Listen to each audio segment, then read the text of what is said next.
We're talking about Apple's latest products today, and basically the theme here is they're putting more powerful guts into smaller packages. Now, this is an interesting look for them because obviously Apple is always about bigger, best, newer.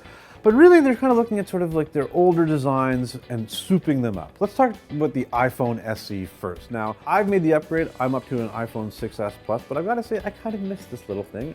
I really like a couple things about it. One, I prefer the body. The new phones have curved bodies. I find them kind of slippery and they can fall out, and no one wants their crazy expensive phone to fall on the ground.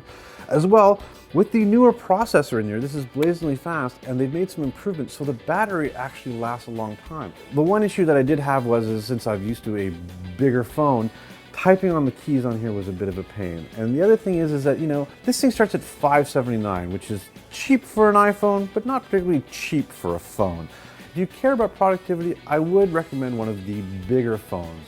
I much prefer doing more stuff on mine. Speaking of productivity, let's talk about the new iPad Pro. Now, inside is amazing. This is blazingly fast. The chip has been greatly improved. And this really is for people who want to try and make this iPad a laptop replacement. This thing starts at $799, and then you have to spend $200 extra for the keyboard. Now, I think one of the issues here is I think this might be too powerful for what most people use an iPad for. The other thing that I really do hate is this keyboard. I find it kind of hurts my fingers to type on it. I mean, obviously I could get used to that, but I really don't want to. iOS is also still not a great productivity software. I think these are both sort of unique devices and interesting moves on the company's part, but the weird thing is I think even Apple has better products for the thing that they're trying to sell here. But obviously it's Apple, some people are going to buy them. For the Toronto Star, I'm Raju Mudhar.